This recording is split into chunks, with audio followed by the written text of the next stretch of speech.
name is Josh Gibbs, and tonight we are going to have kind of a special night where we're talking with James Snapp Jr. on the subject of textual criticism. It's going to be a fun conversation. We're going to cover a lot of ground, and this should be a good podcast for you to listen to and to challenge you on what your view of the text is. We're going to get into a lot of different subjects with textual variants, equitable eclecticism, the Textus Receptus, the modern critical text, and a variety of other subcategories as well. So stay tuned.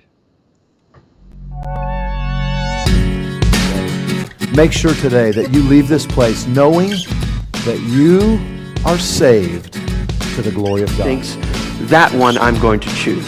If you believe that, friends, you don't know the gospel. Is that the wonder of the cross is that no one gets injustice.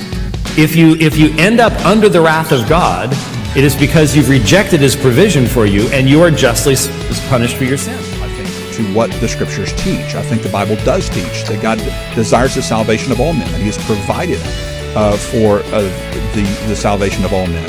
And therefore, anyone who ends up under the wrath of God, it is because they have rejected His provision for them, and they are justly punished for their sins. The question that seeks to provide an answer to this question: for whose sins did Jesus die? The extent of the atonement asks the question, for whose sins did Jesus die? There are only two possible answers to that question. Either Jesus died for the sins of some people, or Jesus died for the sins of all people.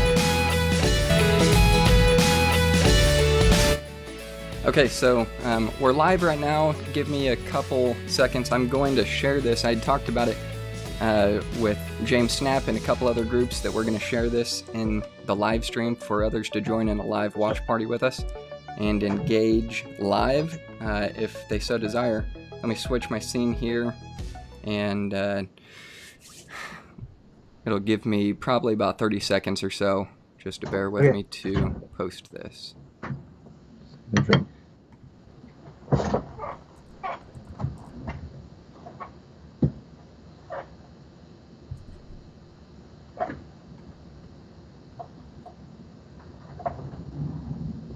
looks like it's loading.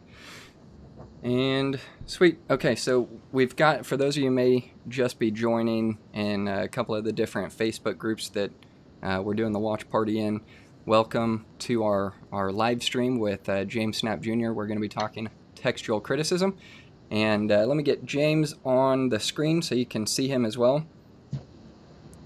And we'll go from there. So James, thank you so much for coming on the show. I really appreciate it. It's kind of been a work in progress.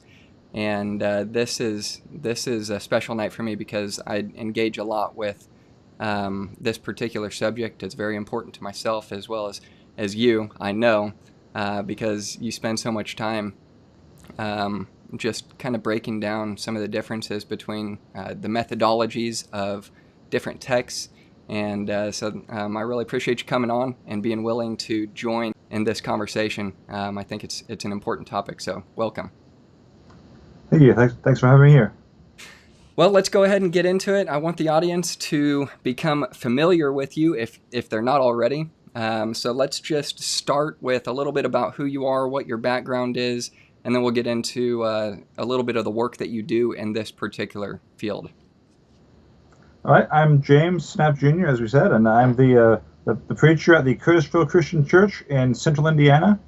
I was a missionary in Belize in Central America from 1990 to 2000, and I've got a wife and 3 kids, and that's me.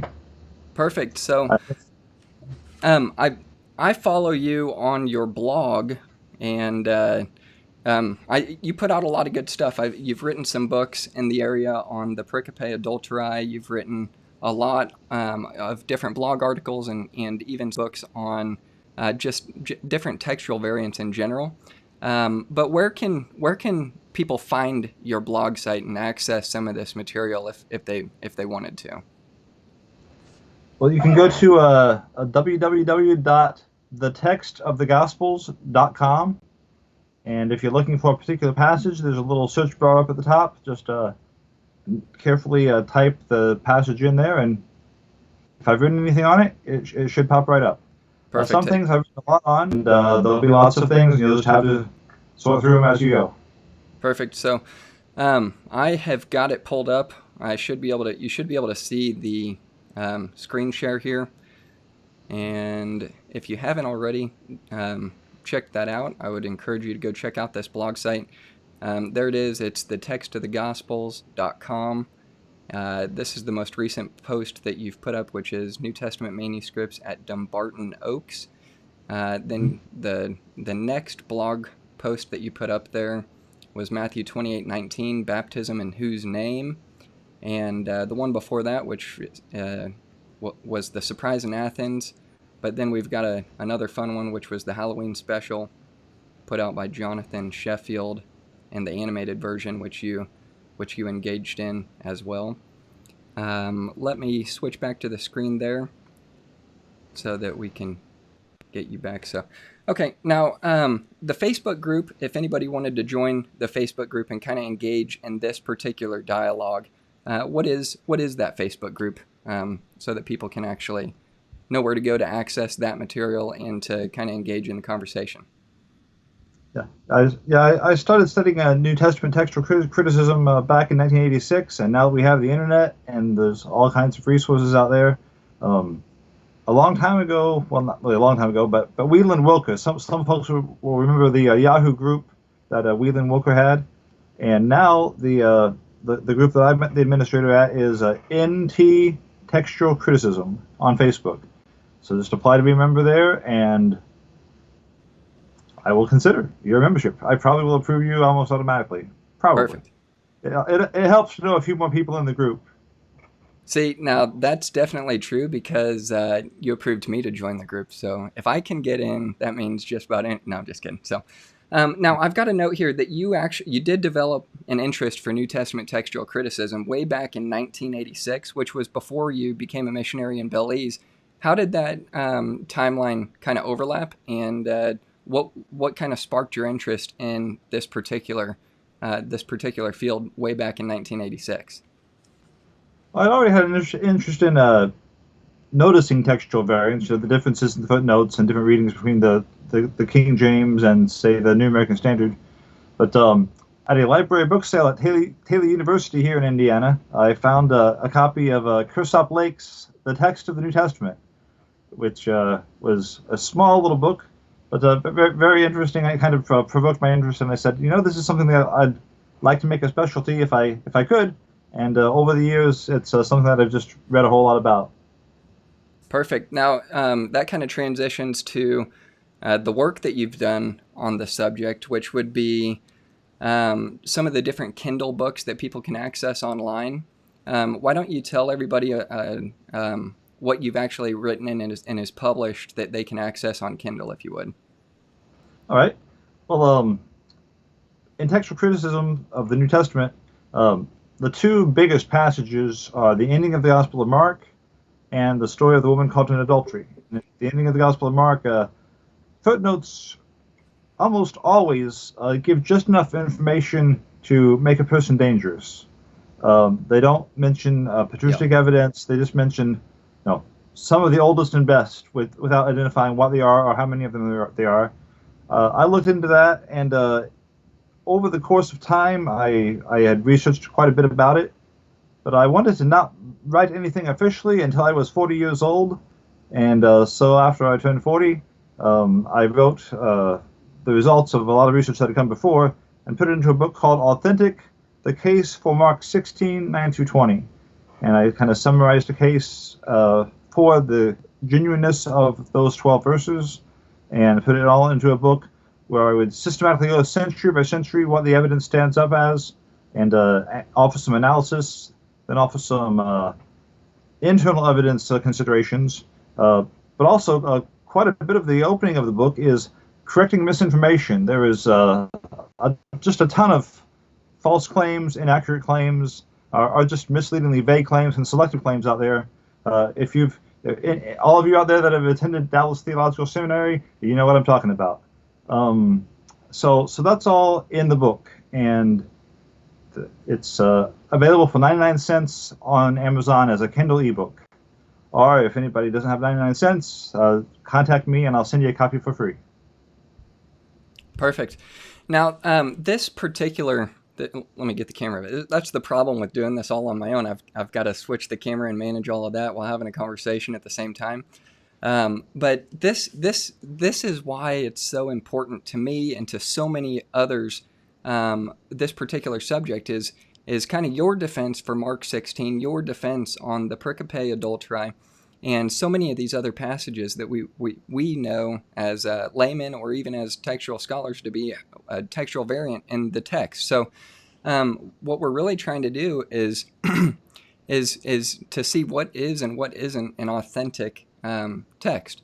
And I think that's where it carries over into some of the differences between what would make up the modern critical text, the Textus Receptus, the Byzantine majority text by Robinson Pierpont, and then you've got a view which is called Equitable Eclecticism, which I think would be kind of a good time to transition into just talking about why and what that particular view is and how it kind of differs with these other views as well. All right. Also, I forgot to mention there. I do have another book, actually several books, but the other book that's focused on a particular variant is a fresh analysis of John 7:53 through 8:11. Also 99 cents on Amazon as a Kindle book. Also available for free if you contact me. But Equitable Eclecticism is basically eclecticism that treats the Byzantine text fairly. In the area of Byzantium and really almost everywhere except Egypt, there are physical conditions that favor Egypt that don't favor everywhere else. Egypt has a very dry climate in some parts. Partly it depends on the water level, but there are parts of Egypt where it's very, very dry, and papyrus just simply lasts a lot longer there. In other parts of the Roman Empire, the ancient Roman Empire, there were lots of manuscripts in use. We know because they're mentioned, and we know because there were major churches out there and they had their manuscripts, but they haven't survived.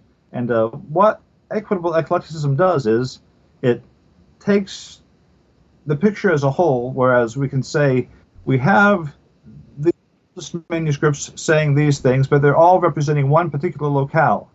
And so as a representation of that particular locale, that is a good sample.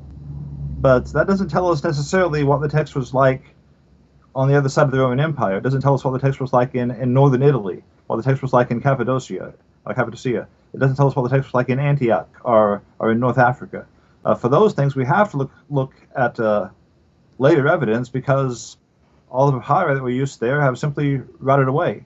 To simply stress the earliest evidence, or the earliest manuscripts, rather, just because they're older, is like saying, well, let's just pick the manuscripts from where the weather was better, because that's why they're the oldest.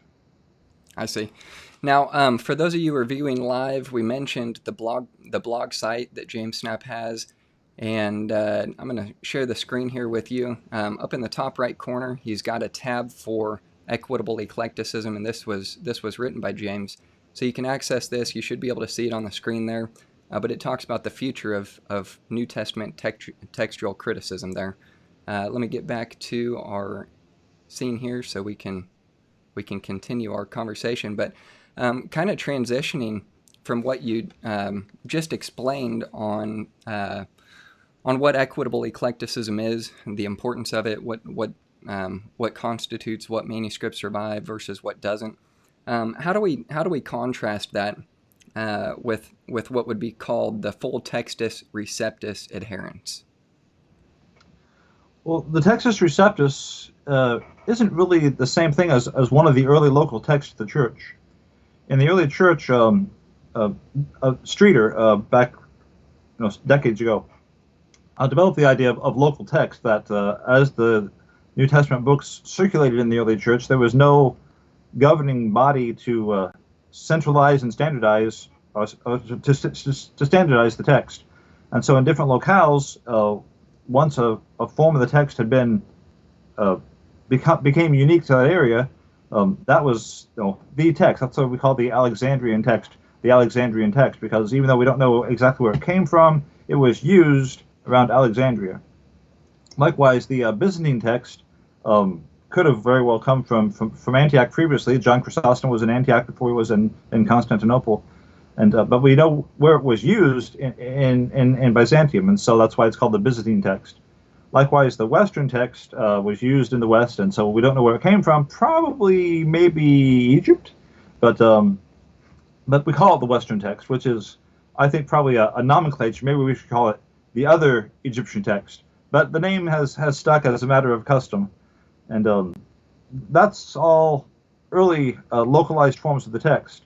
The Textus Receptus is something else. When Erasmus was compiling his New Testament in the early 1500s, he had some manuscripts there at the monastery at Basel that had come from the library of John of Ragusa, and he also had, besides those half a dozen or so manuscripts, he'd been studying manuscripts his whole life. Well, not from a baby, but basically his whole career. He had researched manuscripts. He'd studied the notes of a previous scholar, Lorenzo Valla, who's hardly ever noticed when you hear about summaries of Erasmus' work. But he hasn't really gotten as much credit as he deserves, I think. But Erasmus was inspired by Valla to look into the text a lot more, and he had gone around various people's collections. He'd seen Manuscript 69 in England. He had seen Codex Aureus elsewhere. He had a pretty good working knowledge of things. Here and there in the Textus Receptus, there's a reading that we don't know where it came from. It might have come from this manuscript or that manuscript, but it wasn't among those groups, the little group of manuscripts at Basel. But when he put his compilation together and issued it, that was the beginning of the Textus Receptus. And there's two ways you can define Textus Receptus. One is to say, well, if you look at the printed Greek New Testaments of the 1500s, all the way from Erasmus and the Complutensian Polyglot, that was the other New Testament that was published, actually printed before the TR, before Erasmus, but not published until after his first edition. But then if you look also at some later scholars who made their compilations, of course they used Erasmus's work, refined it a little bit, tweaked a little bit, used some of their own research. Stephanus's 1550 edition is a major TR edition, and then you have Beza came along later, and his 1598 edition he made like five or six. I don't think even he had a clear idea of exactly how many he had made, but when the King James Version was published, a couple of decades later in 1633, some printers named the Elzevirs issued a form of the text that they declared to be the received text, and that's where the phrase "the Textus Receptus" comes from. The text that everybody recognizes as the Greek text. And when you look at the fine details, there are a few variations in there. Well, more than a few. For instance, in Romans, Stephanus might say, in his edition, we are serving the Lord, but then his edition might say serving the time, and that's one of the variants within the different editions of the Textus Receptus. But even though they're different in some of the fine points, they are all basically the same text. That in terms of its character, they would all be variations of that core group that Erasmus had assembled, and it never strays too far from what Erasmus had initially published. Later scholars like Stephanus weeded out some of the questionable decisions that Erasmus had made, like in James chapter 4, verse 2, Erasmus had considered an emendation, and that got weeded out. A few other things got weeded out. Typos, for instance, printer errors. They didn't have typewriters yet, but printing errors got filtered out. And so by 1633, you have some idea of this is what Erasmus was trying to make. And in 1633, they said this is the received text. But really, you could take any one of those editions and say, well, this is basically the same edition of the text, the TR. Another way to define those is to say the base text of the King James Version, New Testament. Just take that and look at what the Greek base text would be for that and call that the TR. So there's two ways to define it. So take your pick. I see. Yeah, so I actually, this is where you and I would differ. I hold to the TR position, and we would have some differences there, which maybe at some point, if we get there, we'd be able to iron out some of those differences. I don't know if we will. I don't know if that's really the point of this particular podcast. I don't believe it is, but why don't you take a second to do the same with the Nestle-Aland adherents compared to Equitable Eclecticism, just like you did with the Textus Receptus view. If you could just kind of run us through that. Well, the TR has one advantage over the Nestle-Aland compilations, because the TR is historically stable. We can look back and say that was the TR. You can get a printed copy of it and say that is the TR. But the Nestle-Aland text from day one, it has been a work in progress. And if you pick up a Nestle-Aland today, and look in the preface, you'll see that it says this is not a definitive text. This is a work in progress. It shouldn't be considered definitive, even though it often is treated as if it's definitive. The editors have never said this is the text. And part of the reason for that is that nobody wants to say this is the text, and then a few days later somebody says, "Oh, we just found half a dozen new manuscripts from Egypt. Now we're going to have to go back to the books and see how they fit in the apparatus." Now, with all the papyrus discoveries that have been made in the past 100 years, no new reading has been adopted into the Nestle-Aland text. That's probably because the Nestle-Aland text, from its origination, way back more than 100 years ago, was based heavily on the Westcott-Hort text. Westcott and Hort, I just kind of refer to Hort, even though I include both Westcott and Hort in the picture.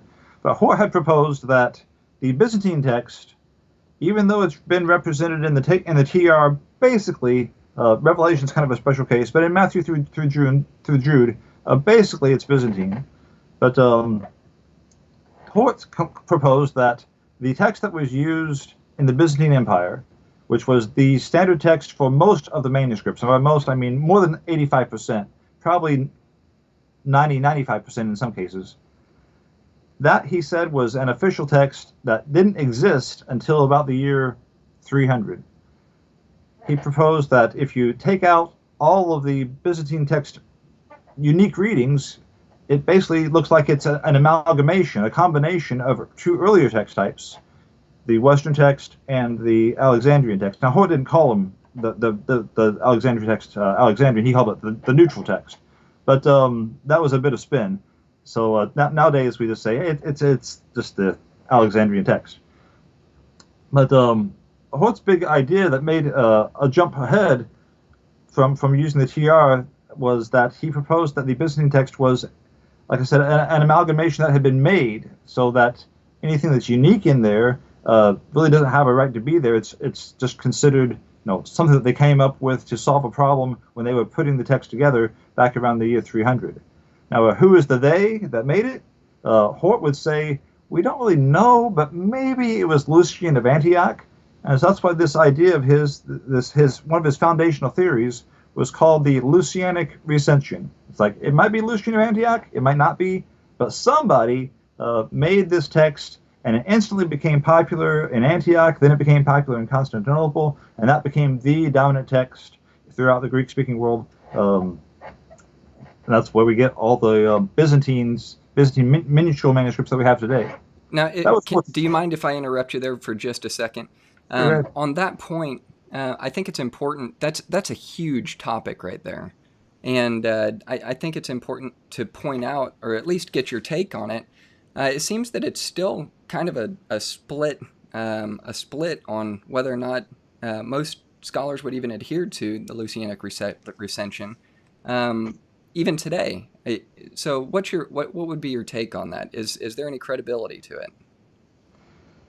If you read some of the online essays by Dan Wallace and some of the works of Philip Comfort, it looks like they're still taking it for granted.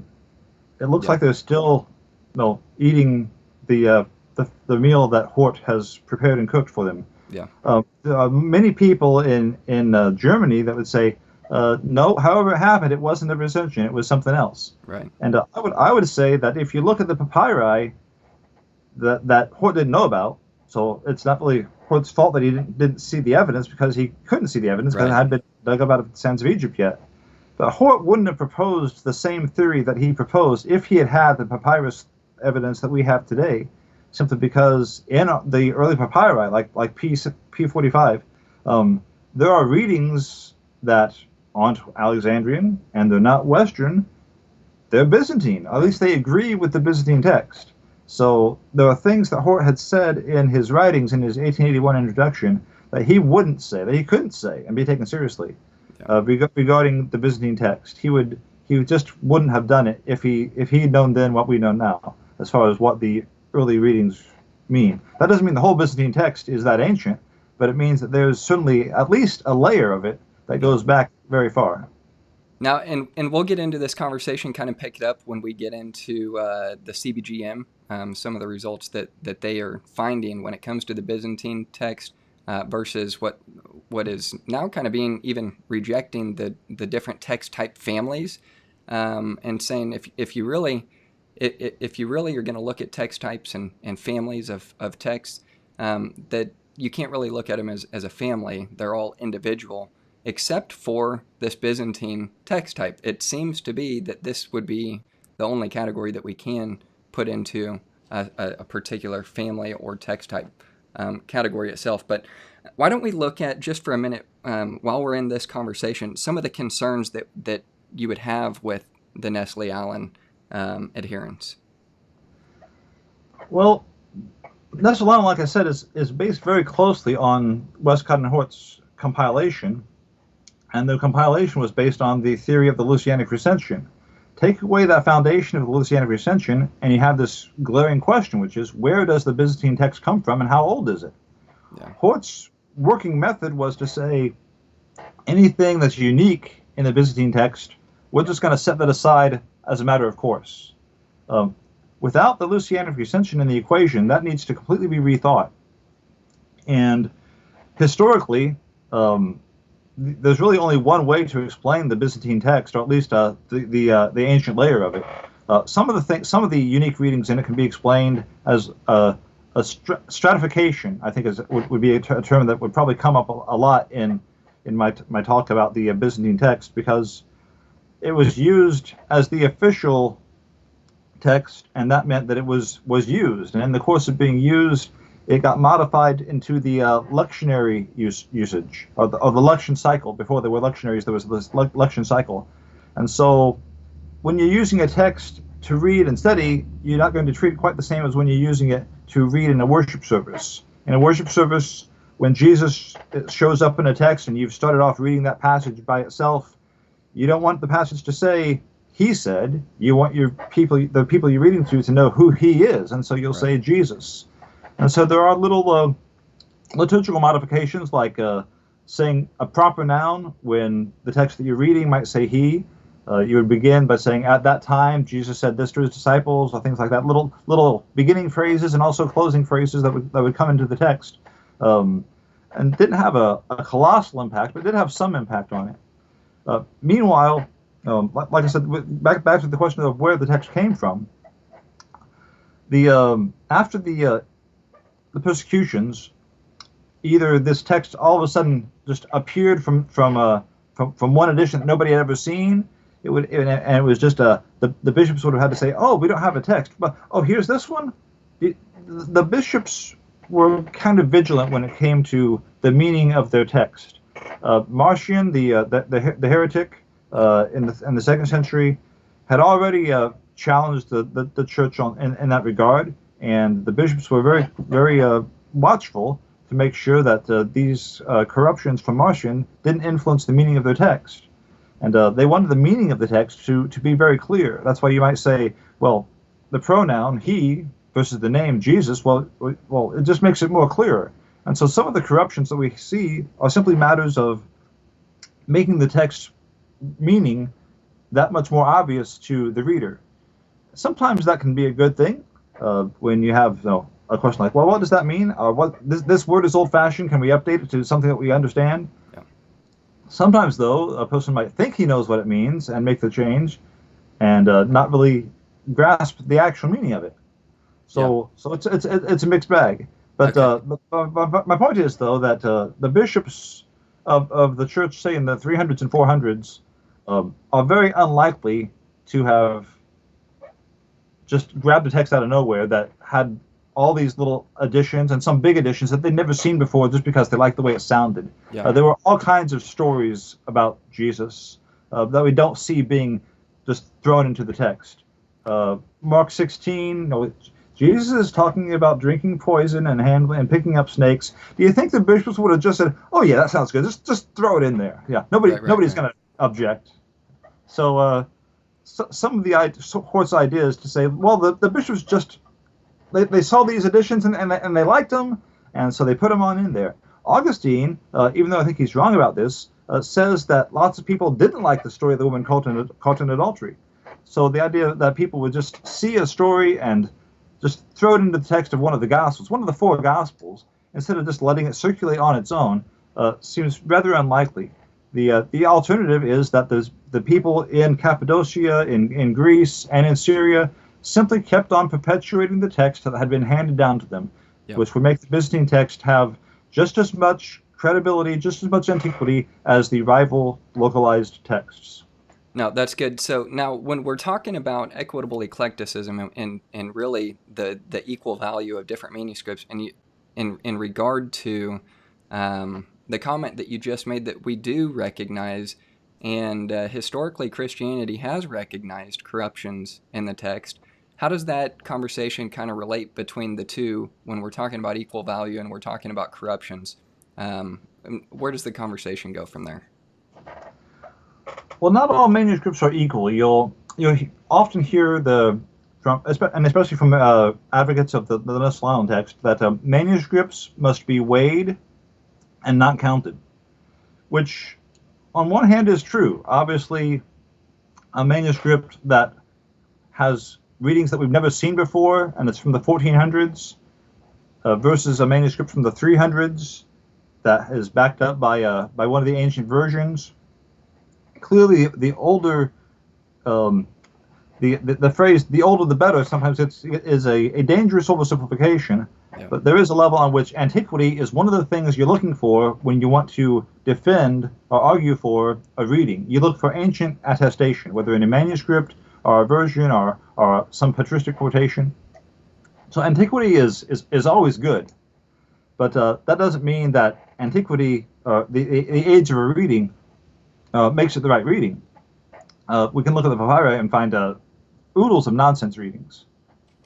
So. I see. Okay, now let's talk about the concerns when it comes to some of the doctrines that could or could not be affected within the NA adherents or the TR adherents.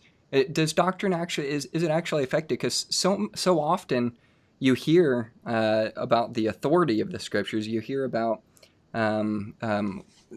how we would believe that the Bible is pure. It's been kept pure in all ages, and we have these sort of conversations. But everyone typically would say no, doctrine is not affected.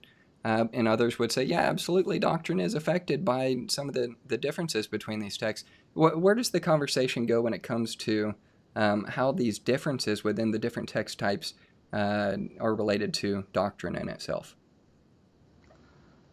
Well, there's the first doctrine that I would say we should look at when we say is doctrine affected by textual variants. Dan Wallace usually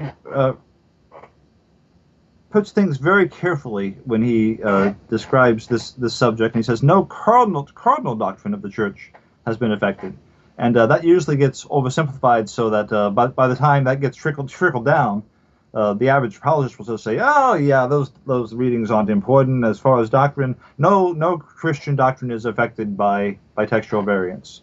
Well, first of all, the textual variant involved has to be meaningful and viable or viable, and that means there has to be at least a chance for it to be original, like finding some wild sit-ins very garbled in some 15th century manuscript that has no chance of being original.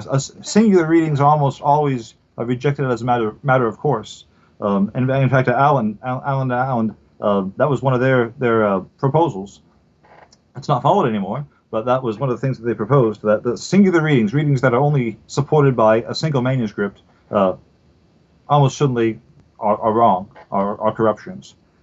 But in the Alexandrian text, some things to consider. Mark 6:22, I believe, would be one case where was Mark telling the truth about who was married to whom, when it says about the daughter of Herodias, or does it say about the daughter of Herodias? In the Byzantine text, the dancer who comes out and dances for Herod is the daughter of Herodias, and that's what Matthew says as well. But in Mark, in the Alexandrian text, it seems to say that this dancer was the daughter of Herod's own daughter. And I think if you look in the New Revised Standard Version, you'll see, if you look at the text and you look at the footnotes, it's not describing the same person in two different ways. It's describing two different relationships. They can't both be right. So that would be one area where if Mark says it's this person's daughter and Matthew says it's this person's daughter, how do you work through that? That'd be one thing to look at. Another thing would be when it comes to some of the geographical names. Origen mentioned in one of his writings that the names in my manuscripts, they're messed up, and I think certainly he was right, because when we look at names, that's one area where it gets really hairy really fast when it comes to these specific names, like was it Gergesa, was it Gadara, was it Gerasa? If it's this far away from the Sea of Galilee, those pigs got an awful long marathon to run. I think that's a way of describing it. I think some TR advocates have pointed out that there are some problems, some things that make what is an easy thing to explain in the Byzantine text becomes a much harder thing to explain in the Alexandrian text. Now, with enough creativity, it can be done. But I mean, for instance, you could say, well, the Gadarenes, they might have had a province that was close to the Sea of Galilee. We've got coins, and things like that. But small problems in the Byzantine text become bigger problems in the Alexandrian text. One of the biggest problems is in Matthew 27, verse 49. And you won't notice this because it's not pointed out in Bible footnotes usually. But when it talks about the ending of the Gospel of Mark, it says, our earliest and best manuscripts, or the most reliable manuscripts, don't have these last 12 verses. But those same two manuscripts, Vaticanus and Sinaiticus, both have this verse in Matthew 27:49, and yet the footnote writers have selectively not mentioned it, because they only want the reader to see what they want the reader to see. And if they went around saying, oh yeah, the earliest and best manuscripts, they have this verse here in Matthew 27:49, people would say, well, I'm not going to trust that. Because in Matthew 27:49 it says that Jesus, as he was crying out, one of the men who was close by, another person came with a spear and pierced his side, and blood and water flowed out before he died. Now, if you look over in John, the whole narrative about Jesus being speared and blood and water coming forth, that's all happens after he's dead. So there's this chronological puzzle there. And I invite advocates of the Alexandrian text to explain to us, how do you figure this out? How do you have Jesus being speared and blood and water coming forth before he dies and after he dies? Because John clearly says this was after he died. Yeah. But so if you're having being speared and the blood and water detail before he died, after he died, even advocates of the Alexandrian text, they look at that and they say, well, I guess the Alexandrian text is wrong in that particular place, but how do they get into the Alexandrian text? That's where different folks will have different ideas. Yeah. But on that point though, if the Alexandrian text were to be accepted, then you'd have a contradiction. You have an error in the text. The Alexandrian text, as it stands, not how it's compiled, but as it stands in the manuscripts. If you had a translation that was simply based on the flagship manuscripts of the Alexandrian text, on Vaticanus and Sinaiticus, it would be an errant text. So if you think inerrancy is an important doctrine, then you can't say that important doctrines are not affected by textual variants. Yeah. So the conversation would have to go from inerrant to authoritative. Now let's talk a little bit about the Byzantine Priority. if you would like to kind of give the stratification in the Byzantine text, textual, barnacle, some of those different things that you've written out on your blog site, and just touch on that for us, if you would. Well, Byzantine priority is simply the idea that the Byzantine text is always right. Statistically, you could say, well, you've got lots of Greek manuscripts, but in theory, statistically, if you were to say we start out with a perfect text and it goes in all directions, you could say that you might have a diversion here or a diversion there, but those show diversions because they're in the minority. The majority text has the advantage because it's simply what gets copied the most. If you have different independent lines of copying, you would. Let's see if I can make an illustration that wouldn't involve a spider web. If you could picture a tree with different branches, and the branches go this way and that way, somewhere along the line, a tree grafter comes along and says, you know, this is a great orange tree, but I want some lemons on it. So he takes a little branch of lemon and splices it on and grafts it the way that can be done. And somebody else then comes along later and says, oh, look, it's a lemon tree. And the other person says, no, it's an orange tree. Well, how do you find out if it's a lemon tree or an orange tree? Usually you would say, well, it's got 20 branches on it, and they all got oranges, and that one branch has a lemon. Clearly, the lemon is the non-original part. Simply being in the majority has the advantage of implying what is original. And a person could also look in the Byzantine text in here and look at Morris Robinson's essay on the case for Byzantine priority. And it's also distributed all over the place on the internet. Just look for Morris Robinson's name, and he makes a case for Byzantine priority there. I don't subscribe to it, but that's what his thoughts about it. Well worth reading.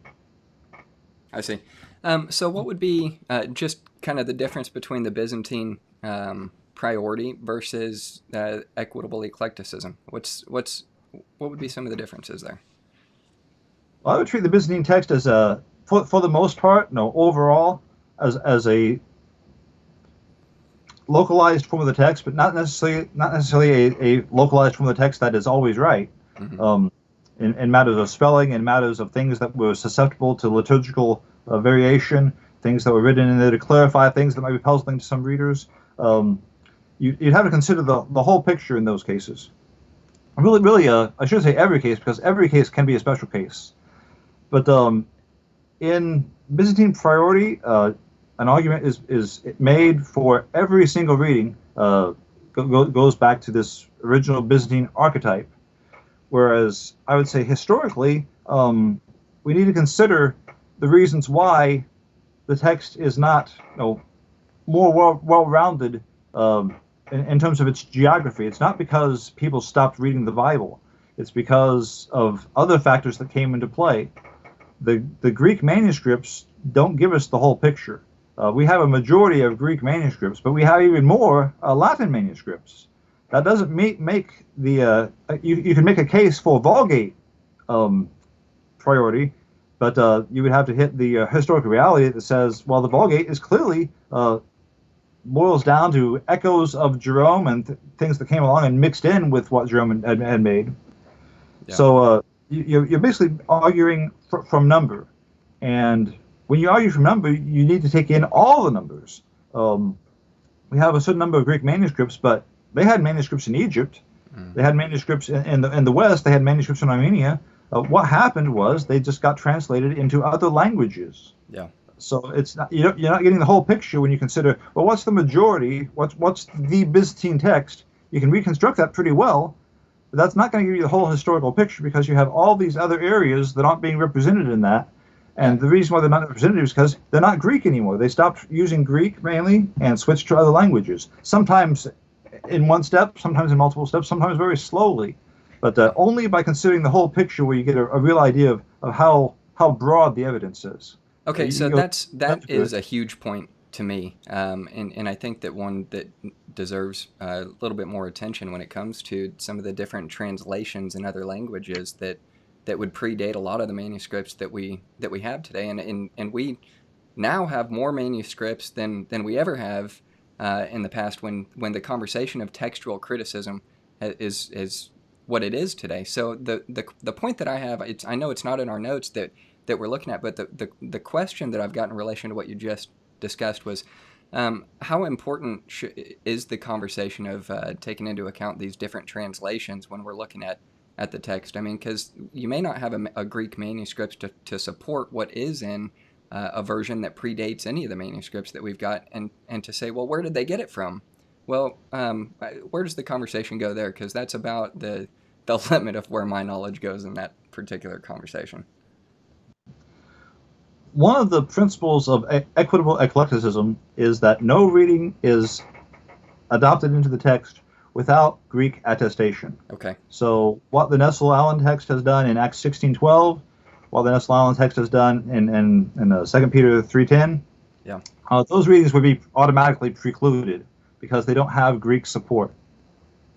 I see. Now, back in the 1500s, it was not considered all that ridiculous to propose conjectural emendations. That's basically what they're doing there.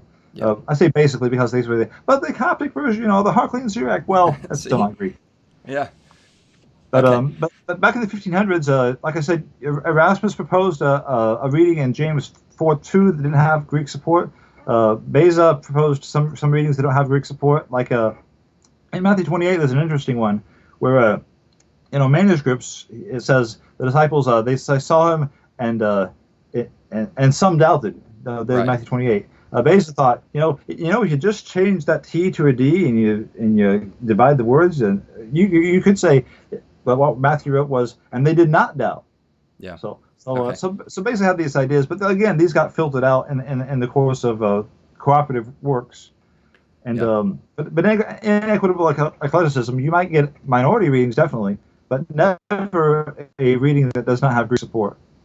So we're kind of laying the foundation for the different text types that the translations that we have come from, and where value should or shouldn't be placed, where value is and where value isn't placed based off of some of these differences. But before we get into what everyone likes to talk about, or the actual variants themselves, and who's right, who's wrong, let's take just a second to continue that foundation and talk about the importance of the scope of attestation. And then just to touch on that before we get into the first variant, why it could or couldn't be reckless to simply trust the oldest manuscripts. I know you've mentioned it before, but if you could just take a second to kind of touch on those 2 points for us. All right. Well, scope of attestation simply means how many branches of the tree have this kind of fruit on it, or is it just are we just emphasizing one branch? And that's easy to do in two directions. You could take the Byzantine branch, which by far has the most fruit on it, but there are lots of other branches on the tree. And or you could also look at the Alexandrian branch and say, well, it doesn't have very many fruit, but look how old this branch is. It goes way back. This is close to the bottom of the trunk. And so scope of attestation means looking at the early localized forms of the text. You could say, well, what was the reading in Egypt? And when we look at the papyri, that's pretty much what we're looking at, because that's where the papyri come from. And what was the reading, say, where Irenaeus was? What was the reading where the old Latin version or versions were made? What was the reading later on in Armenia, which was based on what's called the Caesarean text? We basically look at these locales, and when a reading has support from different locales, it might not be the majority reading in terms of number of manuscripts, but we can see how broad its attestation is in ancient times. Knowing that there are more manuscripts made after the year 1000 in favor of a certain reading is not as powerful an argument as saying we know that in the year 300 or in the year 350 or in the year 400 this reading was attested in Ireland and France and Spain and Italy and southern Italy and Sicily and Palestine and Cappadocia and Armenia, having that range of attestation, that's where the argument for the branches of the tree really has a powerful effect. I see. Okay, now let's take everything that we've just talked about with the foundation leading up to what the weight is, what the numbers are, the scope of attestation when it comes to Mark 16, verses 9 through 20, the ending of Mark. So really the conversation goes to what did Mark actually write? What is Scripture? What is canon when it comes to this particular passage? Is it the longer ending? Is it the shorter ending? And if you could just take a second to give us your analysis on whether or not this is the Word of God, or if it's just something that got added in there, and at some point people adopted it as Scripture when it never really was. Okay. Well, to introduce that, though, could I answer the other part of your other question about the why is it reckless to simply trust the oldest manuscript? I hadn't quite gotten to that. Please. Yeah. Sorry. See, look at that. I mean, you gotta correct me. Yeah. But it kind of goes together with that other point about the scope of attestation. We don't have Irenaeus' manuscripts, but we know that he had them. We don't have Justin's manuscripts. We know he had some. We don't have Tatian's manuscripts, and we don't have a copy of the Diatessaron, but we know that he had them and that his work was pretty popular in some circles, especially in Syria. So when we consider the oldest manuscripts, again, we're basically asking the manuscripts that have survived, which means basically Egyptian manuscripts. That to appeal to the oldest manuscripts simply because they're older is almost subterfuge against considering the range of evidence outside of Egypt, because oldest means the ones that lasted the longest, and that's the Egyptian manuscripts because of the weather, because it was dry. Yeah. And when we look at the oldest manuscripts, we don't always see the work of scrupulously meticulous scribes. You have guys like Spiridon, who's mentioned in the introduction to the King James Bible. Spiridon is a church father who is famous for being at a meeting where another bishop was telling a story from the Gospels, and he misquoted when in the passage where Jesus turns to the man whose friends are bringing in the paralytic, and the paralytic is there on this mat, but by the time of Spiridon, the word for mat wasn't quite as popular. No, sometimes words just change. Like, think of the word arcade. Right. It used to mean part of a building, and then it used to be where you find the Pac-Man game. But words change, and some words become more popular than others in various locales. Well, at this particular meeting, there was this other bishop, and he used a different word for mat. And Spiridon stood up and said, "That's not what he said. Use the right word." Yeah. Now, Spiridon's that meticulous that he would interrupt a meeting just because of this one little synonym being changed. And it doesn't even change the meaning, but he was careful to use the right word when you're quoting Scripture. Meanwhile, you have in the papyri some very unreliable-looking scribes. Durkheimkin has said, "Oh, they're not that bad. Look at the scribe of P66. He's way out there. I wouldn't want him copying my stuff." Yeah. So you have in Egypt, not everywhere in Egypt. I mean, yeah, you got P75, pretty good, but you have this element where if you compare what would you start out with from Codex A to get to the manuscripts of the 1400s or the 1300s, how much corruption would have to happen to get from here to here? In the Byzantine transmission line, not that much. But if you start out with the premises of the Nestle Island advocates and say, well, they started out with the Nestle Island text. Take their assumption for a minute, for the sake of argument. Say, if the Nestle Island text is the original, how many mistakes would you have to make to get from the Nestle Island text to the text of this papyri? You'd have to make all sorts of changes in very little time, relatively to the disciplined level of transmission that we see in the Byzantine transmission line. Yeah. So that's just trusting the oldest manuscripts because they're older. That doesn't mean the scribes were more careful. That doesn't mean the text is better. You can put side by side a Byzantine manuscript from the Middle Ages and a papyri from the 200s, put them together, and I have done this, and time after time, the medieval manuscript has the more accurate text, not only when it's compared to the Byzantine text as the standard, but when the Nussel-Allen text is the standard of comparison. Yeah. Now, along those lines, let me ask you this question. It seems to me that the CBGM is really doing the groundbreaking work today on the text that's going to affect where the text goes in the future. Now, my question to you would be, if you could have say Peter Gurry or Wasserman watch this, if there's one message that you could get to these guys to take into consideration, what would that message be? Well, the CBGM is really complicated, but I would ask them to explain Galatians 4:25 using the CBGM and see what they do with that.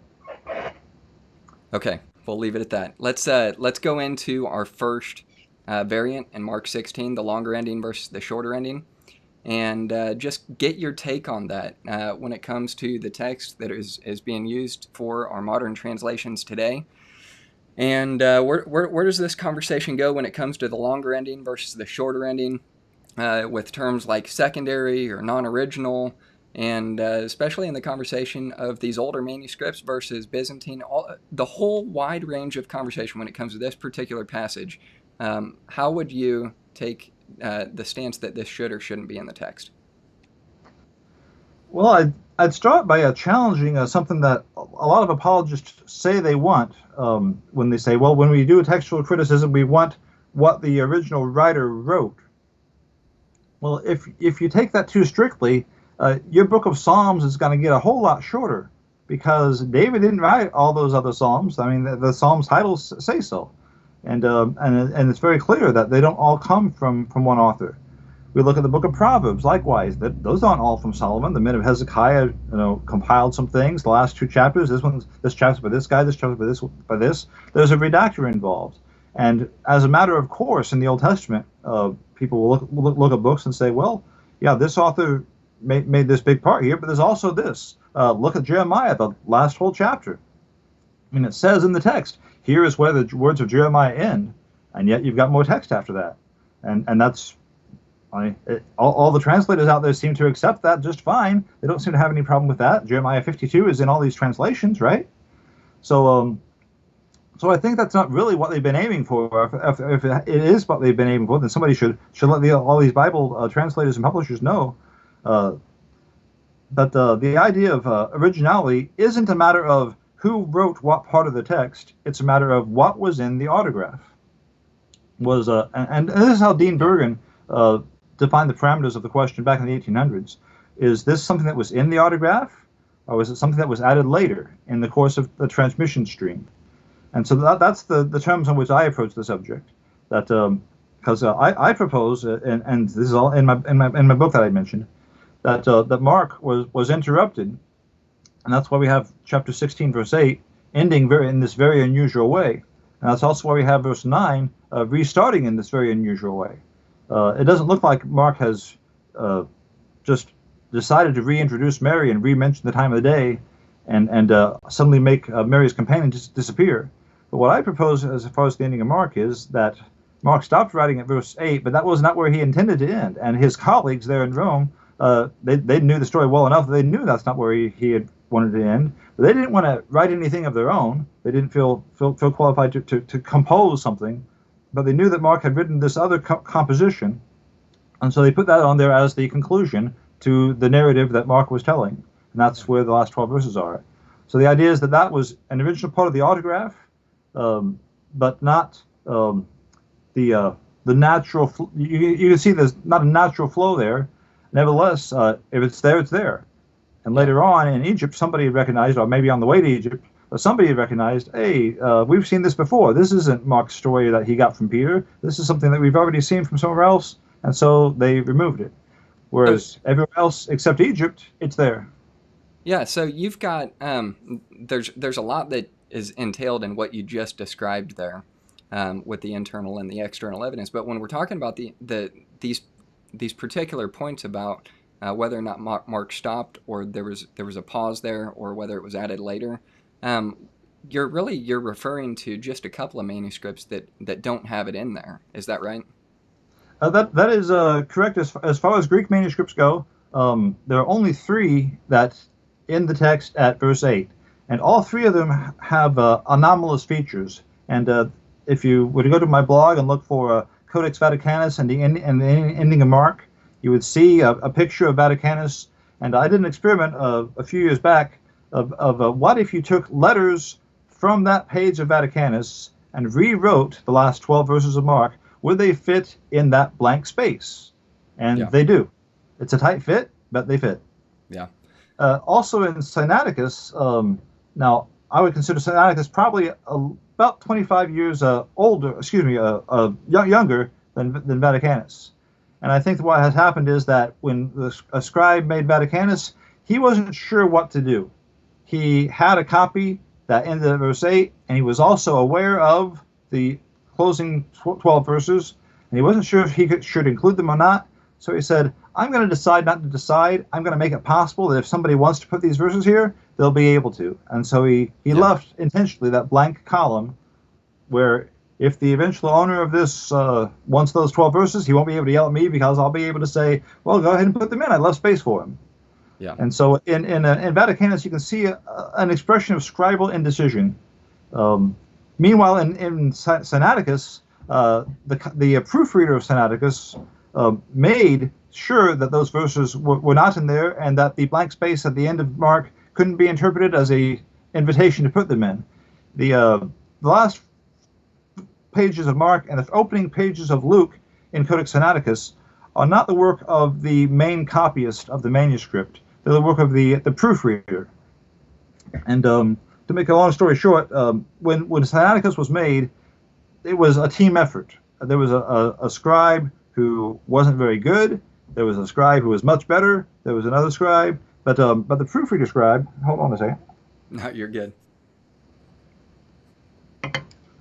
The proofreader scribe took the work of the main copyist and said, there's a mistake here. This is not going to do.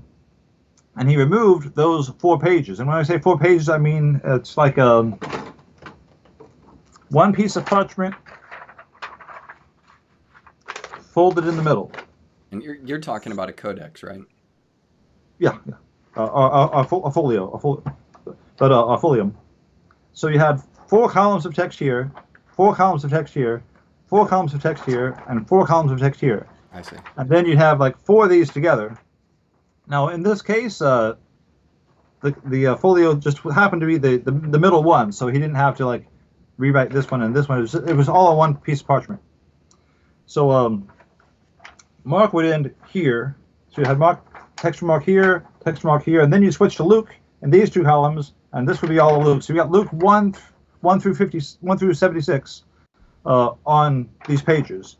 So to fix a mistake, you'd have to rewrite, all 4 pages, all the text that was on the whole sheet, because if you can't keep the first copyist's work, you've got to replace it, and that's what we see when we come to Sinaiticus today. We're seeing the work of the proofreader. It's not the copyist that made the pages that come before and the pages that it's a different copyist. You can tell by the way he spells. You can tell by the way he uses these little symbols on the side. And it's not a disputed point. This is I had that on mute. Kursop Blake pointed this out way back, and ever since then it's just confirmed it over and over again. These are not the main copyist's work. They're part of the manuscript when it was made, but it's the work of the proofreader, the supervisor. And when he was working, and again, I have a page on the blog that goes into more detail about this, but just to summarize, he worked backwards because he's fixing probably a mistake somewhere in the text of Luke that he was concerned about, as if the main copyist had skipped a whole paragraph and had just made this gap that was unacceptable. So he's backwards writing Luke. Then after he's done writing the text from Luke, he goes back to Mark, then kind of loses track of what he's doing and starts to write it out in tighter letters like he had to in Luke. And if you would count the number of characters per column, you can see how this all works out. It's on the blog. And then he gets to Mark 16 verse 1, and he skips. And then he had calculated how much do I need to end this up nice and clean like, but because of that mistake, it doesn't end up clean. And he has a bigger space to work with than he wanted to have. And so after he turns the page and begins to write Mark 16:2 through 8, he stretches out his letters. And when he comes to Jesus' name, he writes it out longhand instead of using the scribal contraction that he would normally use to write a sacred name. So he's stretching out the text so that it will fit, so that there won't be room to leave a blank column like there was in Vaticanus. So you can tell that the textual issue was definitely on the mind of the copyist of Vaticanus, and was also on the mind of the copyist of Sinaiticus. But besides those two manuscripts, you also have evidence for the shorter ending. And by shorter ending, I don't mean the abrupt ending. The abrupt ending is just, ending of the Gospel of Mark at the ending of verse 8. That's the abrupt ending. That's what we have in Sinaiticus and Vaticanus. But there are 6 Greek manuscripts, and Persian manuscripts in Ethiopic, Argiz, and other dialects of Coptic that have the shorter ending. That was part of Westcott and Hort's text. They double bracketed it, but they made a note of it. And in Codex L, it's in there, and about 6 total Greek manuscripts, but lots of, like I said, Ethiopic and Baharic as well. And basically, that's from a time in Egypt where they got the text of Mark without the last 12 verses, but they didn't like the text of Mark without those last 12 verses because it ends so abruptly. And so somebody somewhere along the line said, it can in that way. We've got to wrap up the narrative. And so somebody composed the shorter ending. That's also called the alternative ending. And I want to be very clear on this point. That is the only alternative narrative besides the usual 12 verses. Sometimes you'll see people spin the evidence to say, oh, they had like 6 or 7 or 8 or 9 different endings of the Gospel of Mark floating around out there that people have just composed. No, that is simply false. There were 2. One of them is testified by Irenaeus in the 200s, and by over 1,600 manuscripts. That's just kind of the Greek manuscripts. I don't think any of these counted as how many Latin manuscripts there are, because it's everywhere. It's in books of hours. It's all over. But that's the longer ending, verses 9 through 20. That's 1,600 manuscripts, and I'm estimating here it's probably closer to 1,700 verses. 3 manuscripts, and one of them is manuscript 304, and just go to my blog and look for that one, and I got some information about that, which probably needs to be updated, by the way, because Jonathan Borland is doing some work on that's yet to be published. When manuscripts get pigeonholed in museums, it's not the easiest thing to do to work on in detail. But we have Vaticanus, we have Sinaiticus, and we have the shorter ending that implies that somewhere out there, wherever the shorter ending came from, there was the abrupt ending before that. So it's like we can see this stream in which wherever the shorter ending pops up, we can safely assume that before that there was the abrupt ending.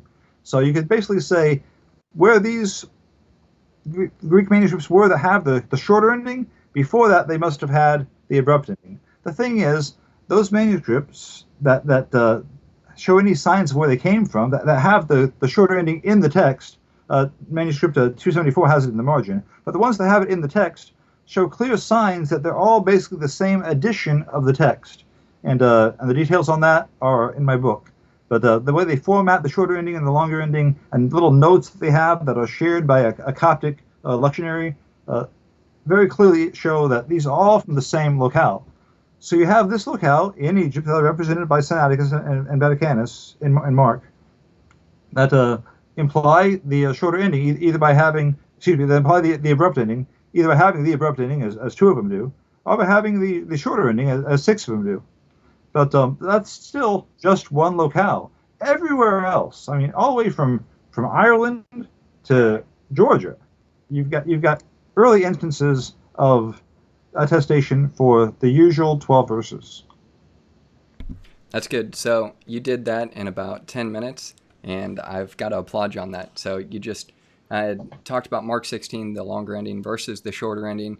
And for those of you who are watching, I recommend go buy that book. It's only $1 on Kindle. You can have all of the information in that book. So thank you for putting that out there. I've got to give you guys a little bit of a caveat.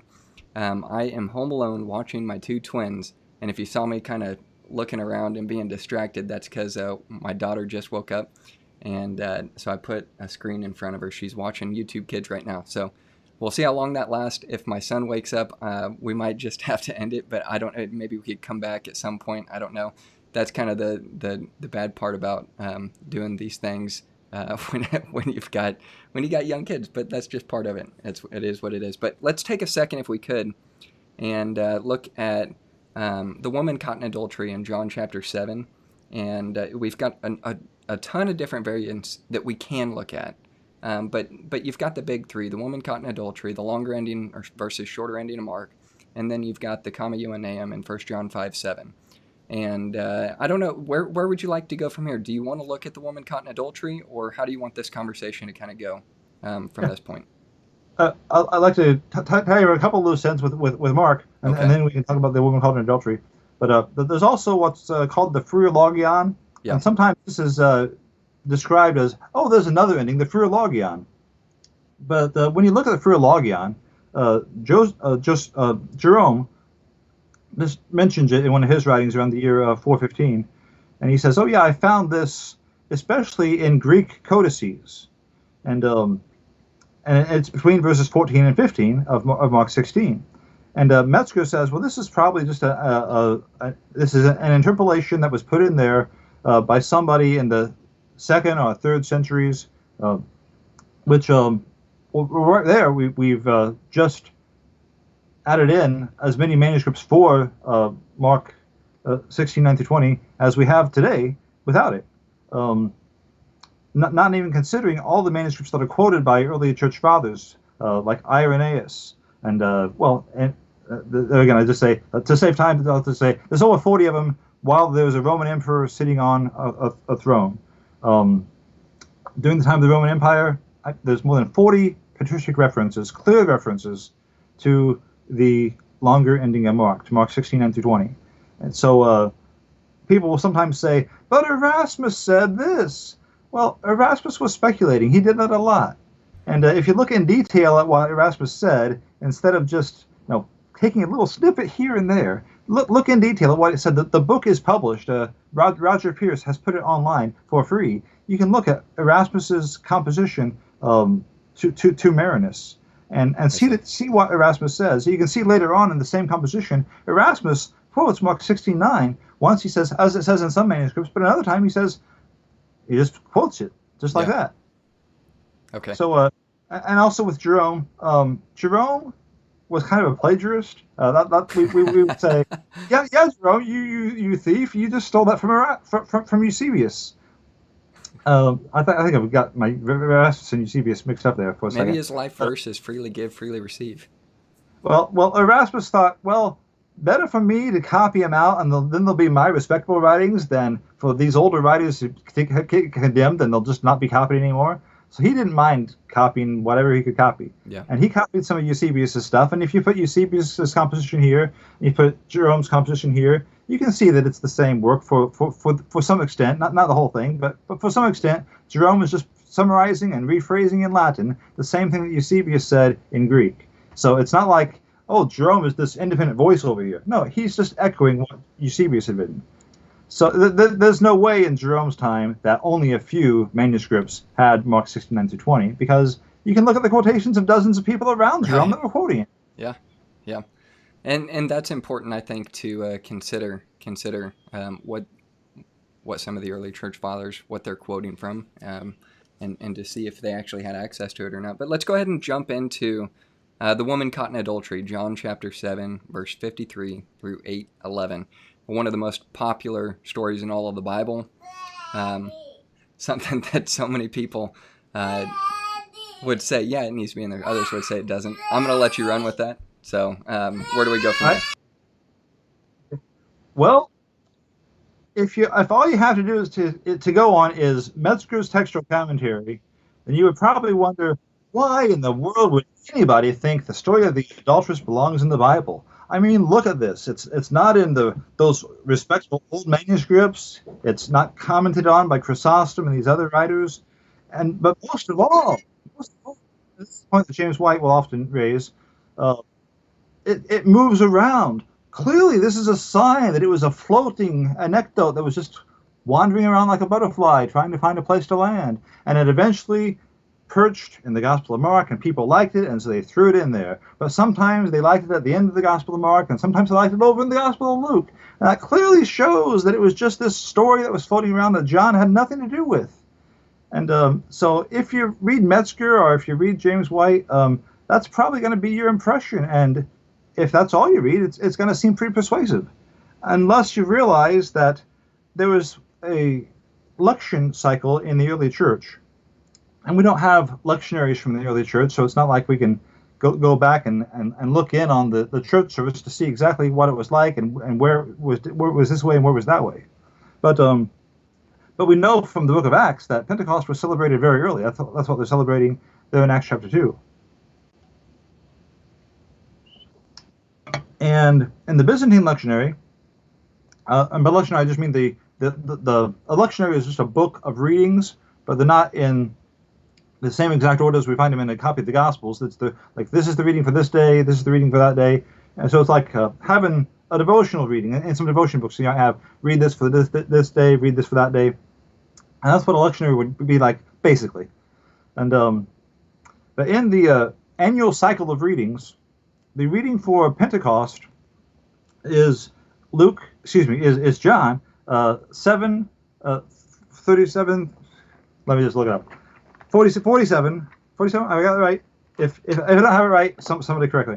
But 7:47, 30, somewhere in John 7. Got a brain freeze for a second. 53. No. It's earlier than that. What was it that what are you referencing there? I just had to look this up for a second. Sorry, folks. Technical difficulties. Hey, it happens. 37. Yeah, 37. Okay. We can edit all that out there. But John 7:37, the Pentecost lection starts because Jesus is describing the coming of the Holy Spirit. It fits very well with the theme of the Holy Spirit coming on the day of Pentecost. But then something comes along in the narrative that doesn't fit very well with the theme of Pentecost, which is the story of the woman caught in adultery. And in verse 52, they answered and said to him, "Are you also from Galilee? Search and look, for no prophet has risen or shall arise out of Galilee." And then in the Pentecost lection, they would skip all of John 7:53 through 8:11, and then they would close the reading with chapter 8, verse 12. Now, I am the light of the world. So that's the basic shape of the Pentecost reading that is still read in the Byzantine lectionary. And if you pick up any Byzantine lectionary manuscript and turn to Pentecost, that's the reading that you will see. Well, you can imagine if a lector's copy was used by a scribe as his master copy. So picture a professional copyist, a person who's not familiar with what the Christians do in their churches, and all he has to go on is a copy of the Gospel of John, and he's told, "Here you go, make a copy."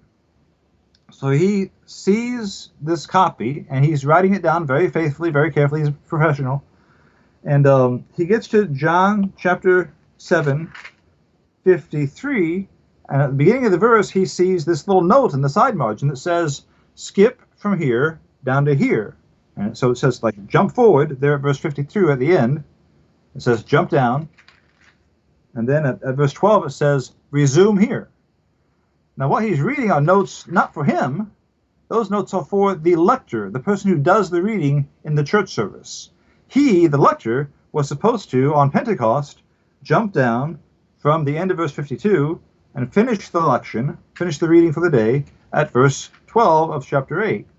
That's what the lector was supposed to do, and when he saw those notes in the margin, he knew that's what you do on Pentecost. But the copyist didn't know that. And so he thinks when he's making his copy, that's what I'm supposed to do. So that's what he does. And just like that, those 12 verses are lost in that particular line of transmission. And that must have been a very influential line of transmission because it affected quite a few manuscripts. It affected the Peshitta later on. It affected the entire Alexandrian branch of transmission and most of the versions that came from that area. And we see the story, though, in Latin very early. Oftentimes we say, well, the early manuscripts don't have the story of the adulteress. Really? What about the Old Latin manuscripts?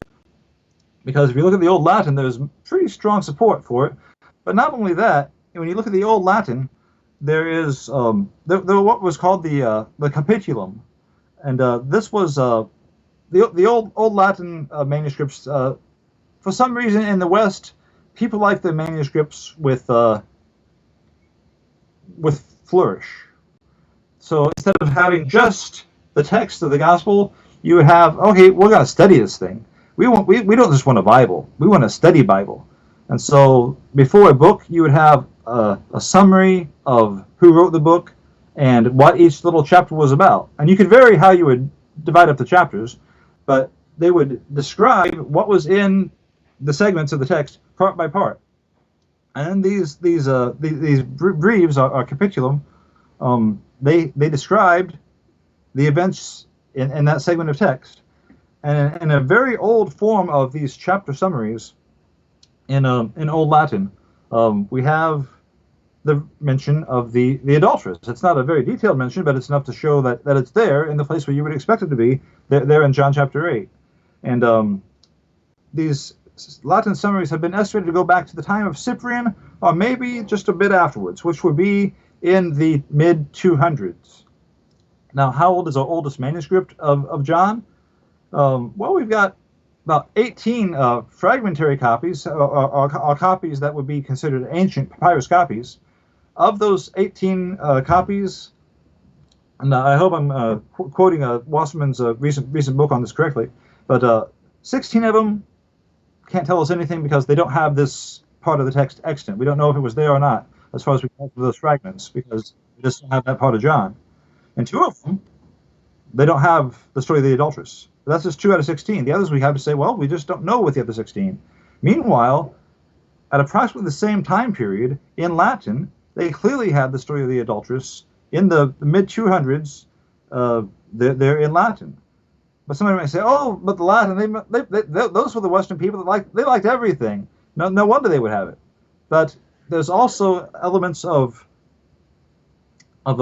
grammatical nuances, vocabulary terms that are used that imply that not only in those chapter introductions, but also in the writings of Ambrose, that there is a Greek base underlying the Old Latin, for all the parts around it, but also for the story of the adulteress itself. So if you grant the Greek base there, and you're granting that this is indeed from the mid-200s, you've got a pretty good case from antiquity there. That's good. Besides the point that it is in over 1,400 manuscripts, probably you could safely estimate 1,500 Greek manuscripts. To give you an idea of how much research has been done on this, if you look at a New King James Version Bible, you'll see a little footnote about this that says, well, this passage is in over 900 manuscripts. Right. Well, yeah, that's good. Add on another 500 and you're getting close. Keep going. Yeah. Pretty wide attestation. So I was just reading a few of the comments in the Soteriology 101 group that we've put this on. I'm not going to read who this is, but I'll just read the comment. It says, I forget where I first heard it, saw it, it blew me away, really has me evaluating my use of the NIV all these years in reference to what you're talking about right here with the woman caught in adultery and the attestation for it in the manuscript evidence. He says, I have a sentimental attachment to the physical copy I got with the NIV since it was a gift from my grandparents, but recently my wife and I have been comparing the King James with the NIV, and it makes for interesting comparisons. So if you could, why don't you just take a second and talk about the impact that some of these textual variations are having on the translations that we're using today? Specifically, I mean, just say the 2 translations that were mentioned there. Okay. I'll try to cover a few loose ends with the story of the woman called in adultery as we go. Perfect. And I might need to stop and call time out to get more apple cider. But with the story of the woman caught in adultery, this is a good case where you can look at the NIV and some other versions, and if you're treating the footnotes as if they're going to tell you anything really informative about manuscripts, stop, because they're too brief. That's not what they're for. The footnotes just make you aware of it, so those that are interested in the subject, those the people that don't want to say, I'm just going to trust the scholars on this one, this gives them something to do. But if you're going to trust the scholars, this is the consensus, the conventional wisdom of the group that made the translation, and put 5 different people on the committee, and you might get different footnotes. But don't trust the footnotes of Bible translations to tell you anything more than the most basic, bare bones, sometimes completely unhelpful, and often misleading data. Because we'll just give you an example. In the Christian Holman Christian Standard Version, except it's not the Holman version anymore, I believe that if you look at a footnote about the woman caught in adultery in that version, it will say that John 7:44, some manuscripts move this passage to John 7:44. And if you just read the footnote, you would think, oh, there must be some ancient Greek manuscripts that have it at John 7:44. But this is not the case. No Greek manuscript has it there at John 7:44. Georgian manuscripts have it at John 7:44. So it's talking about versional manuscripts at this point, without telling the reader, oh, we're talking about versional manuscripts at this point. Just like when it comes to the ending of the Gospel of Mark, the manuscripts that we consider most reliable don't have it.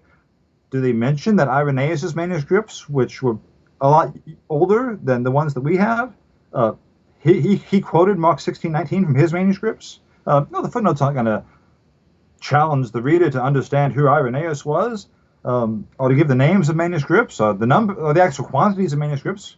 Part of the reason for that is that if we told the reader, only 2 manuscripts have this, and it's actually quoted by Irenaeus, alluded to by Justin, and incorporated into the Tatian's Diatessaron in the 2nd century, nobody's going to do what we want them to do, which is to ignore it.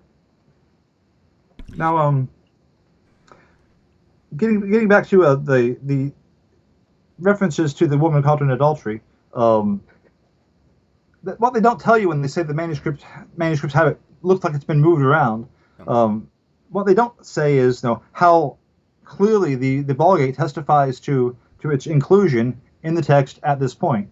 They also don't say that in the manuscripts, or in the flagship manuscripts that have it, in that small group of manuscripts at the end of John, that there's a note that says, somebody says basically, now don't hold me to an exact translation of the note, but something to the gist of, in our manuscripts we found this passage in the Gospel of John, right there after it says no prophet comes from this particular area, and we're fans of Chrysostom, and we're fans of these other commentators, and they don't comment on it. So we took it out of our copy of John that had it there at basically what we would say is chapter 7, verse 53 through 11, and we moved it back here to the end of the Gospel of John. So here it is for you.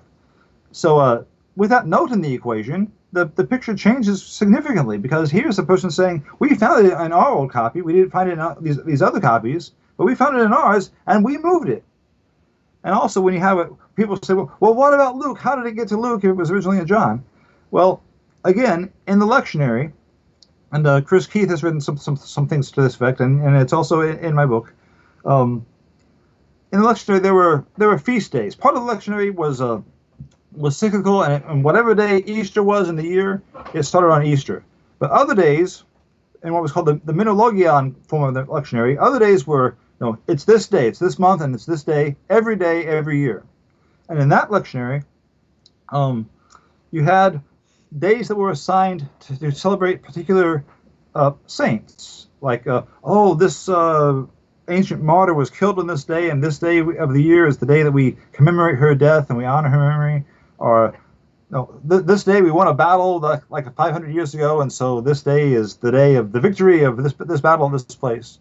And so they'll have these special events, and not all the same events were of the same importance everywhere, and so there was room for variation depending on where the lectionary was made.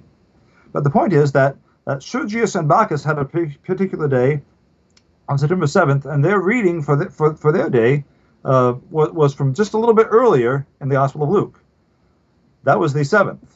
The day to celebrate Saint Pelagia, one of the ancient saints that was mentioned by John Chrysostom, her day was September the 8th, and her reading, the segment of the Gospels that you would read in her honor, was John chapter 8, verses 3 through 11.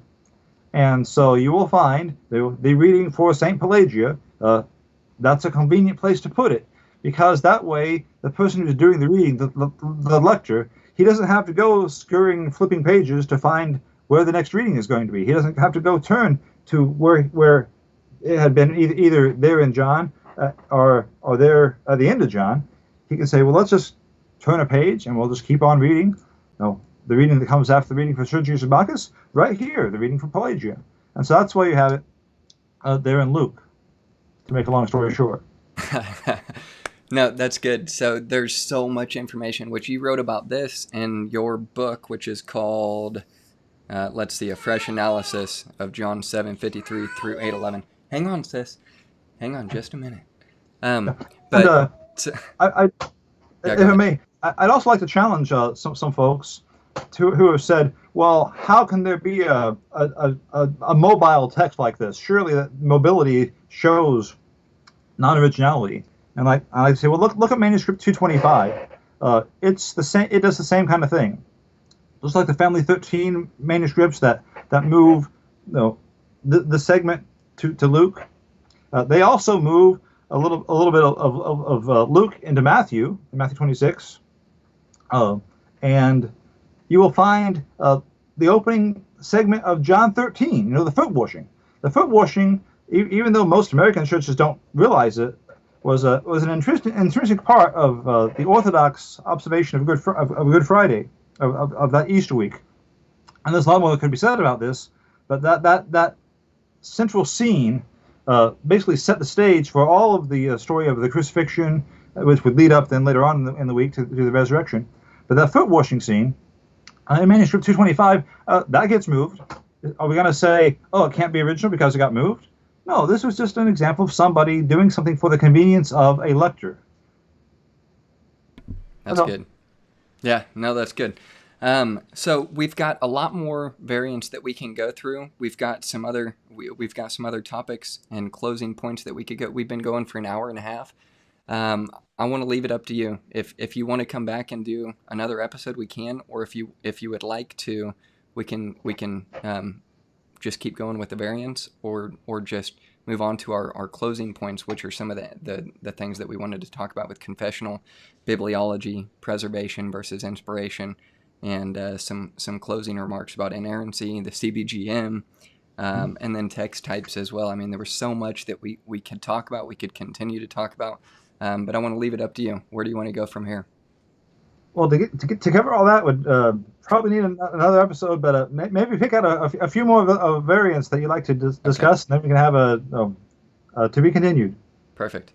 We've got one comment. I want to get your take on this before we wrap it up for tonight. Then, and this is from one of our viewers in a watch party on Facebook, and for whatever reason, I wanted to tell you the New Testament Textual Criticism group, it's got to be approved first before it can do the watch party. So the watch party didn't actually happen in that group, but it's gone in a few others, which is where this particular comment comes from.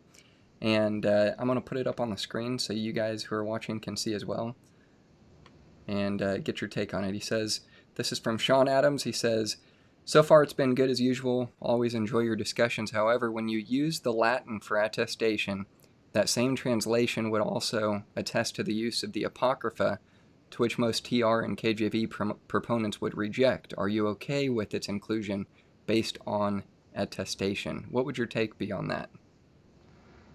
Well, just like when we look into the writings of any patristic writer, our question is not what were the doctrinal, how good was his doctrine.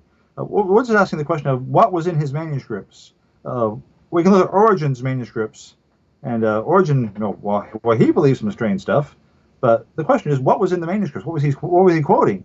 We don't really care what Origen thought about it. For our purposes as textual critics, we care what readings does he support.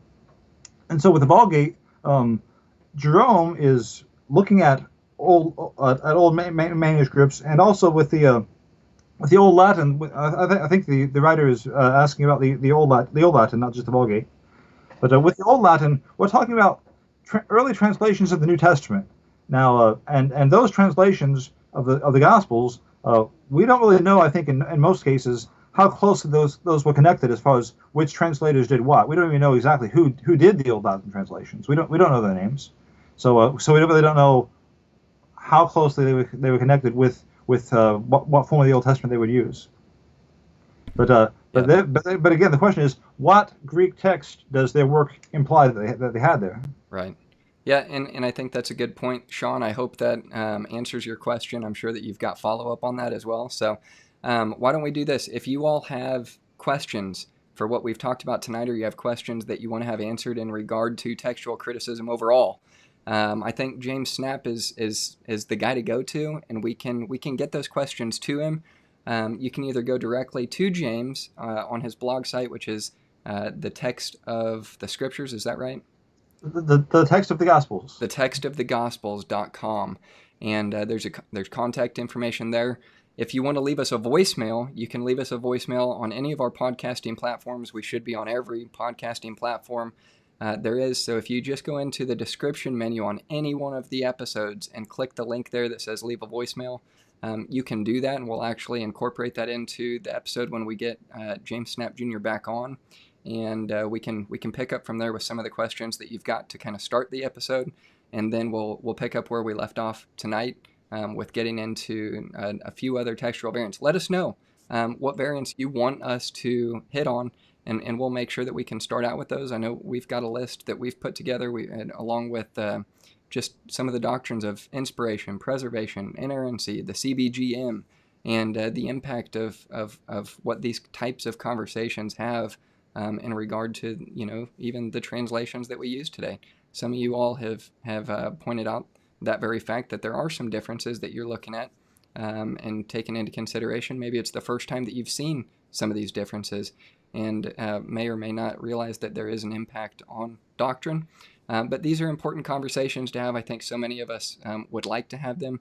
I posted this in Soteriology 101, and somebody replied, hey, it's about time we get something that's worth talking about in this group. I love that group, but when it comes to the conversation of the text, I think that's kind of the groundwork for any of the conversation that follows. But anyways, James Snapp Jr., I really appreciate you coming on. I want you to kind of tie up any loose ends and leave us with a final word before we wrap it up today. I would say there's a number of passages and textual contests that I have dealt with on my blog. For those that have questions about a particular passage, you might want to go to the blog and Google and search for that particular passage, and that'll just give some groundwork. If it's one that I've already covered, that'll give you some groundwork to might have already answered your question before it was asked by some of the work that I've already done there. Yep. Great point. Go check out his blog site, thetextofthegospels.com. And I've got to add a caveat here. By the way, Leighton Flowers, if you do watch this, I love your show. I listen to all your podcasts. It's great. I love what you're doing in the realm of soteriology and Calvinism and provisionism. So I love what you're doing there. So, but as far as the conversation goes tonight, we've got a lot of room to kind of pick up where we left off in the next episode. So we did cover a lot of ground tonight, and James, I really appreciate you coming on, because I'm not a textual scholar. I don't know a lot of textual scholars, but this is something that I can tell that you're very passionate about. You've kind of given your life to this thing, and have just put in a lot of time with it. You can tell, which is extremely beneficial to guys like me who want to kind of carry the conversation past what I would see as a threshold in my own study. So I appreciate that, and I appreciate you coming on tonight. Okay, so. And also at the Facebook group, NT Textual Criticism, in the files there, You can also, and sometimes you might have to scroll down a page or two to find them, but there are also special papers there, and they're all free. Feel free to grab some research there. That's great. Yeah, there's so much material, which, to me, this is going to sound kind of amateur, but some of the stuff that you had put on your blog on just learning Greek, I've been reading that, and I can actually read Greek. It's really slow, but I can actually read it now, and that means a lot to me. So hang on. Oh, you got it. All right, there you go. Let's turn it up for you. There. All right. Hey, we're going to wrap it up. So thank you again, James, for coming on. And I'm going to cut to the closing scene and go from there. Okay. Have a good night. Okay. All right. So anyways, thanks, guys, for tuning in. You know what? I'm watching my kids. It is what it is. I mean, that's just part of life. So anyways, thanks for joining us. We've got, I think on the 23rd, which is next week sometime, I'm going to be on the Berean Dialogues, and we're going to be talking about the doctrine of free grace when it comes to soteriology. So imagine that. And then we're going to have Jonathan Sheffield on. We're kind of going to take a break until the end of the year with all the holidays and everything that's going on. But we're going to pick up kind of where we left off when we do and continue this conversation. I think it's important one to be had, and it seems like this is very important to a lot of people. So anyways, thank you guys for tuning in. Please like, share, and rate us and all that good stuff. Feel free to just play this wherever you want to. No big deal. We encourage that. So anyways, God bless you all and have a good night.